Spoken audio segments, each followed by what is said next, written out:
Clergy abuse crisis, day 2. The U.S. Bishops' Conference is talking about combating sexual clergy abuse. We have interviews with 2 bishops. A bit of a departure. We hear about the unusual daily life of a New York airport chaplain and what Pope Francis has to say about his work. Another lawsuit. An update on Jack Phillips, the Christian baker in Colorado who denied making a cake for a same-sex wedding ceremony. And History Day. Catholic students from Oklahoma reached the final round of a national academic competition with a project on a priest and martyr from their home state. On EWTN News Nightly for Wednesday, June 12, 2019.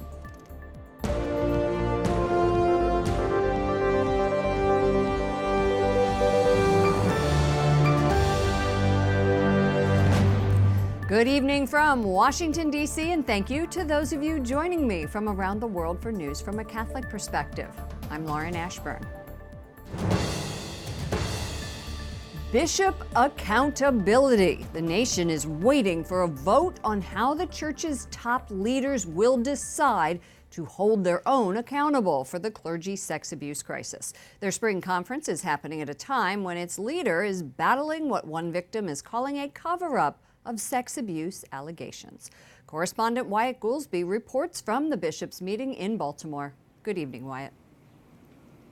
Good evening, Lauren. Still no vote on day 2 of the conference on this issue. That's expected tomorrow, but much of the talk today has been focused on the apostolic letter that Pope Francis put out. The document is called a motu proprio. Released 2 weeks ago, it requires priests and nuns worldwide to report sexual abuse or potential cover-ups from their superiors, by their superiors, to higher church authorities.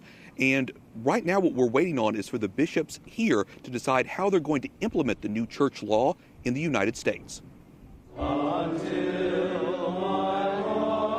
The bishops begin their afternoon meetings praying for God's guidance as they work to find solutions to the sex abuse crisis. One common thread this week: nearly everyone agrees lay Catholics need to be involved in addressing allegations of abuse and holding bishops accountable. Cardinal Daniel DiNardo, the president of the Bishops' Conference, says he's confident the bishops are making progress. We need to put together, for lack of a better word, a package, a whole way in which we deal with the issues of transparency, the way we deal with a bishop in the diocese, that there's an accountability. And I think what we're doing this week is very good. I myself am very hopeful. But not everyone is so hopeful.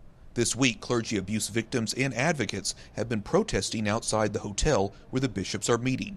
Some are even calling on Cardinal DiNardo to resign. In the last week, DiNardo has faced public scrutiny in his home archdiocese of Galveston, Houston. This 55-year-old businesswoman says she reported her abuse by Monsignor Frank Rossi 3 years ago. She claims DiNardo thanked her and said Rossi would never pastor again. The Monsignor was later moved to the Diocese of Beaumont near Houston. She wrote a letter to the Vatican. I am so sorry to say that the Church has been too willing to protect offending priests and less concerned regarding the pain of the victims. While the priest remains under investigation, Cardinal DiNardo says he did not mishandle the situation, as some claim. I've tried to be very straightforward with my people. I know when we put out the names of the accused, I had a news conference with 4 stations and all, so I'm really very open and receptive.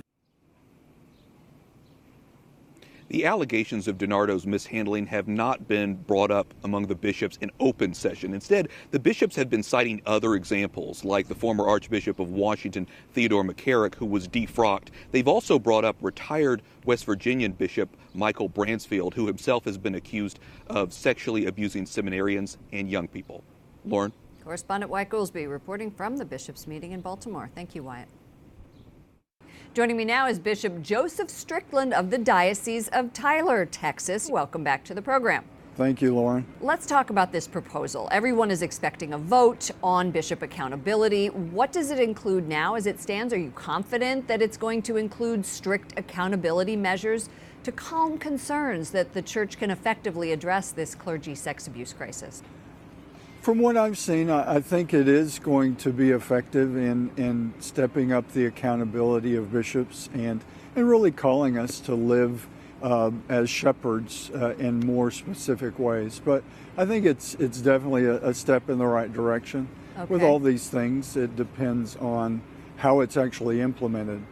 There are concerns that we've heard about bishops policing other bishops. What are your thoughts about that? What would you say to someone who raised that with you? Well, I think it is a legitimate concern because of our theology. As a bishop of a small diocese like Tyler, I have the same mandate as a bishop of a very large archdiocese. And that connection to the Bishop of Rome, the Holy Father, that spiritual and theological connection is very important. Really, theologically, no bishop polices another. It really, hopefully, is more of a fraternal support for, as sinful men, as we all are, of living as faithfully to Christ as possible. Have you talked about victims? Has anyone in these meetings talked about victims and how their pain and suffering can be addressed? Absolutely. I know for myself, I've tried to really stay focused on those who have been hurt, the sheep that have been harmed by shepherds in the church or by shepherds allowing that harm by others. So absolutely, what we need to remember with this accountability is to always care for the victims. And I hear many of my brother bishops speaking about that in our private conversations and also in more public ways. I found it interesting that the Southern Baptists are having a conference and this same issue is coming up. Why is that? Why do you think both the Catholic Church and the Protestant and the Baptists are talking about this? Well, sadly, it's part of a broken humanity with sexuality is in the center of that brokenness. Actually, probably if we looked at various organizations, sporting organizations, youth organizations, churches, all of them should be addressing these same issues because sadly it's a part of all of those organizations. What about the lay faithful? I know that many people want the lay faithful to be more involved in this process. How can you guarantee that that's going to happen? Well, I'm not sure that I can guarantee, but I do believe that the lay voice needs to be there. As was pointed out, I think wisely, that's not an immediate fix either. We're all sinners, and it's not, well, clergy have messed this up, so laity can fix it. But all of us working together as the body of Christ. So it certainly should include a lay voice along with the clergy. But to remember that all of us need to seek the guidance of the Holy Spirit. Thank you so much. Bishop Joseph Strickland of the Diocese of Tyler, Texas. Thanks for joining our broadcast. Thank you. President Donald Trump says he will send 1,000 more U.S. service members to Poland, a predominantly Catholic country. Alongside Poland's President Duda, today he announced broadening security and economic alliances. White House correspondent Mark Irons attended today's press conference in the Rose Garden with both leaders. Good evening, Mark. Good evening, Lauren. Polish leaders had previously suggested a name for a permanent U.S. base, Fort Trump. There are currently around 4,000 U.S. troops in the country on a rotational basis, but amid worries about Russian military activity, the president will send more troops to the historically Catholic country. The alliance between the United States and Poland is reaching extraordinary new heights in 2019. President Trump says he will send 1,000 more U.S. troops to Poland as part of a growing alliance. Our longstanding partnership demonstrates the enormous possibilities for the world when two strong and independent nations unite in common purpose and in common cause. Today's agreement with Poland is the culmination of work that started months ago. We were with Vice President Mike Pence when he landed in Warsaw in February to meet with military leaders and President Duda. To reflect on and to celebrate the remarkable bond that exists between our peoples and our two nations. The White House also paid tribute this month to the 40th anniversary of St. Pope John Paul II's first pilgrimage to Poland, which they say changed the course of history by condemning communism. We reflect on how critical it was to have Pope John Paul I can return to his home country at a time when Poland was experiencing greater freedoms.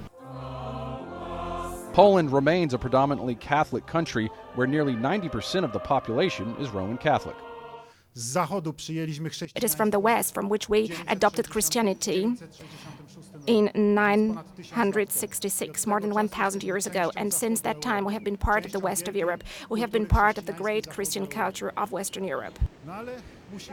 President Trump says he is seriously considering a return visit to Poland this fall, possibly sometime in September. That month will mark the 80th anniversary of the start of World War II when Nazi Germany invaded Poland.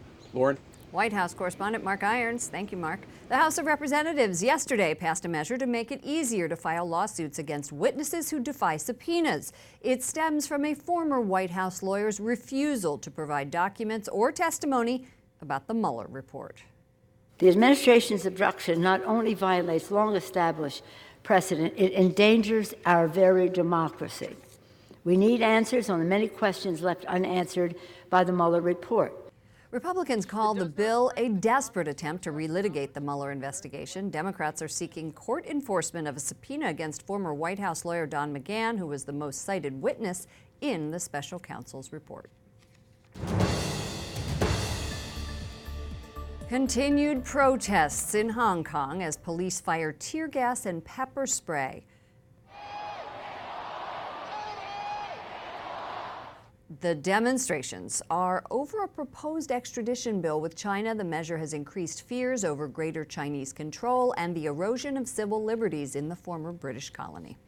A new leader of the Order of Malta says there will be no more extraordinary or Latin masses within their community. In a letter to members, he said the decision is based on making sure the same Mass is celebrated throughout the order. The lay religious group dates from the 11th century and has more than 13,000 members. Pope Francis praises airport chaplains, saying they bring the good news of God's love, hope, and peace to everyone, whether Christian or not. Vi esorto a svolgere il vostro ministero con dedizione e passione. The Holy Father met earlier this week with chaplains at the Vatican. He says their job is unique because they minister to millions of people. He urged them particularly to pray for pilots and cabin crew. Joining me now is one of the priests who was at the meeting. Father Chris Piasta is chaplain at Our Lady of the Skies at JFK Airport in New York. Father, welcome to our broadcast. Thank you for having me. You were praised by Pope Francis. How great was that? Oh, that was fantastic. It was amazing to be able to meet with the Pope, and not only to meet with him personally, but also to listen to his word. And he was really convincing on a very personal level that he knows what we do, that what we do really matters to people, although maybe the numbers are not as great as parishes. What do? The JFK served more than 60 million passengers. It has 40,000 employees. Do you say Mass? What are the type of people you minister to? Well, we minister to all people. We don't ask them for their belief. We ask them what they need. Sometimes it is Mass, sometimes it is confession, sometimes it is simply an ability to speak. But sometimes we need to reach out with other resources, such as to place somebody in a hotel or maybe buy a ticket if that's the need. Very often we deal with workers who are stressed, who don't know how to deal with the obligations of the day. That's where we come in. We console them. We're really for them where they are. How about non-Christians, non-Catholics? Do they find their way to the chapel, and what's your message to them? Absolutely. We work with everybody. Probably the least asked questions that we address people is, what is your faith? And even in a very multi-religious environment, we really work together. Some time ago, even the imam that I work with asked me to pray for him and his family because their family dog died. That's how we work together with everybody.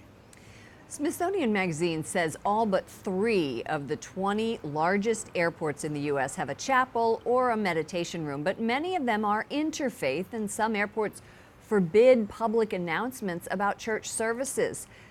What do you think of that? What is the future for Catholic chapels at airports? Well, I hope that we're going to have more of those because the need is there. Yes, indeed, the west of the United States, such as Los Angeles, San Francisco, Seattle, they don't have meditation rooms or chapels. But we see every day how big the need is.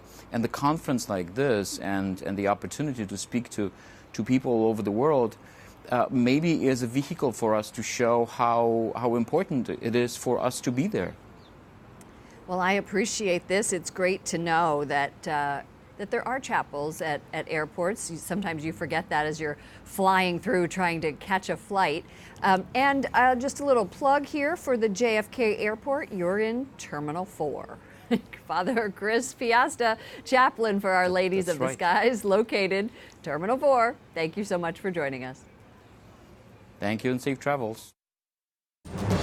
Coming up, we return to the Baltimore Conference, where we'll talk to a Catholic bishop about the role of the church in immigration and why a pro-life group says it's being censored on Pinterest.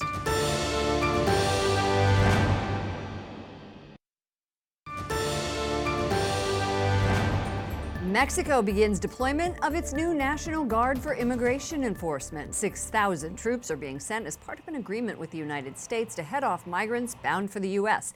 The country's Foreign Relations Secretary also announced a team of 5 officials, including a general and prison director, who will implement a plan including registering migrants and denying those access who won't register.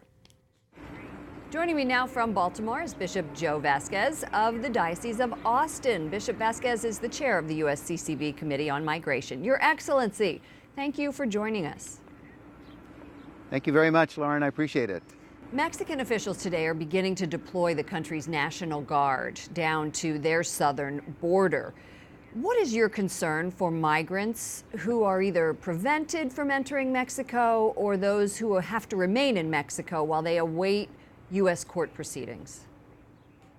Yeah, the concern for us as bishops is that these people who are escaping very bad situations in their own particular countries are leaving violence, they're leaving the gangs, they're trying to take care of their families, they're trying to take care of their children and to provide for them. Our concern is that by preventing them from seeking asylum, they will indeed be in danger, and that's our concern, our fear. They will become vulnerable, and even those that may be in Mexico at this particular time, our concern is that they really should be allowed to present their case to the U.S. immigration courts, and then that be determined whether indeed they have a valid case or not. So that's been the usual practice of our government, to allow people to come, present their case, and then they be heard. So I think that should continue. That's due process. That's allowing the person to be able to speak about those. Speaking of children, the agency, the Office of Refugee Resettlement, said yesterday there's a dramatic spike in the number of children who are crossing the border without their parents. And the U.S. is going to use the Army base Fort Sill in Oklahoma to put about 1,400 kids. They have done this before. So what are your concerns about these children who are alone?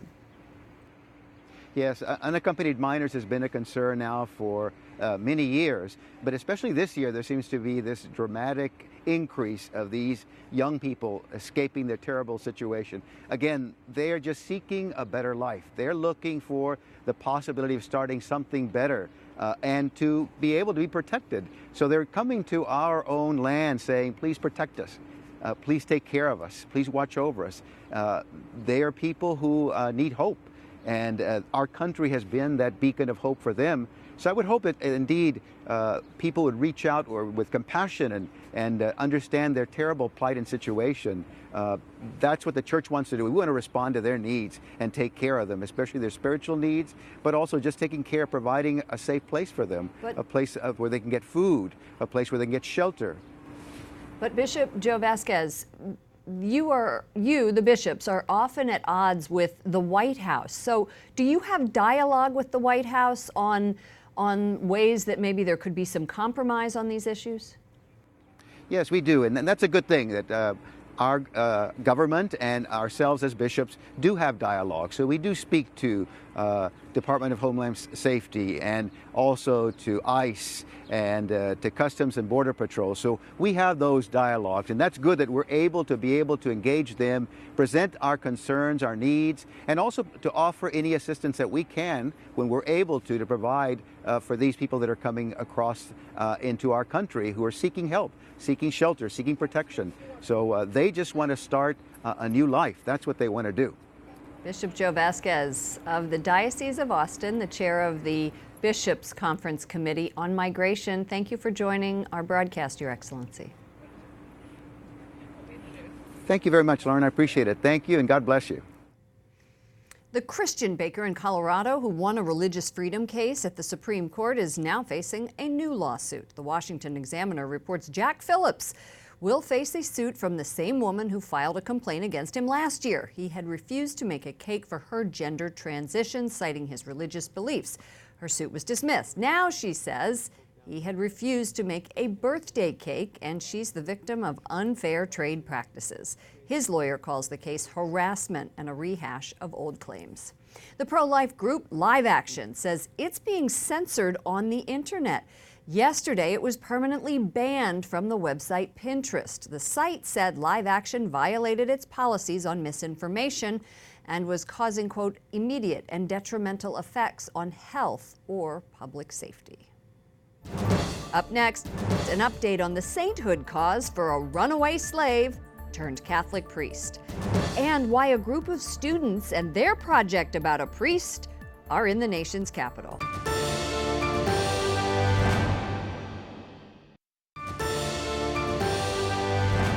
A runaway slave turned Catholic priest is one step closer to sainthood. Father Augustus Tolton would be the first African-American saint. Pope Francis today recognized Tolton's heroic virtue, leaving him 2 steps from sainthood.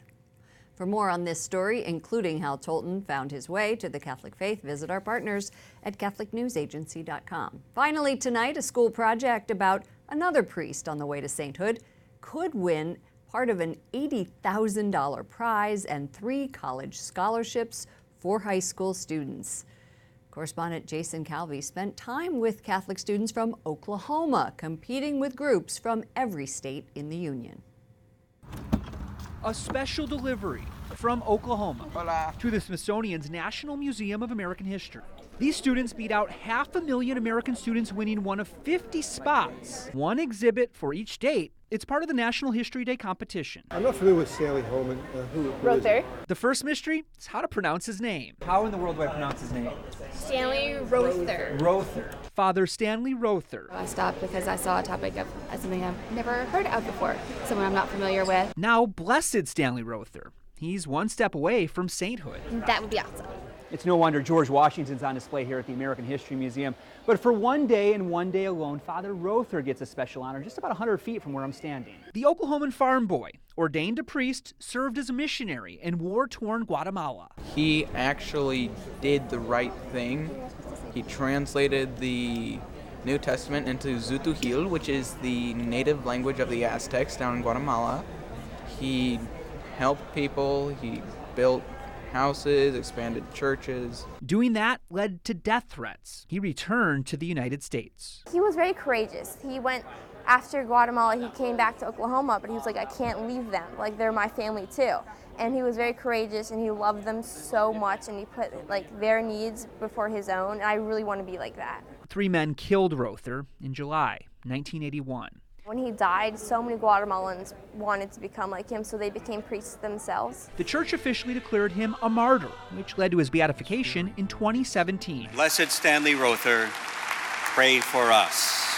The Owen kids were there, sparking their interest in researching this priest. If you do the right thing, you can reap rewards greater than you can ever imagine. And on one day, he could be known around the world as Saint Stanley. I believe he's a saint in every way. In Washington, Jason Calvi, EWTN News Nightly. Isn't it just great to see those kids knowing so much about their faith? Good luck to them. For all of us here at EWTN News Nightly, to all of you around the world, thank you for watching. I'm Lauren Ashburn. Let's keep in touch online. Follow me at Lauren Ashburn on Twitter and Lauren Ashburn EWTN on Facebook. Good night, and God bless you.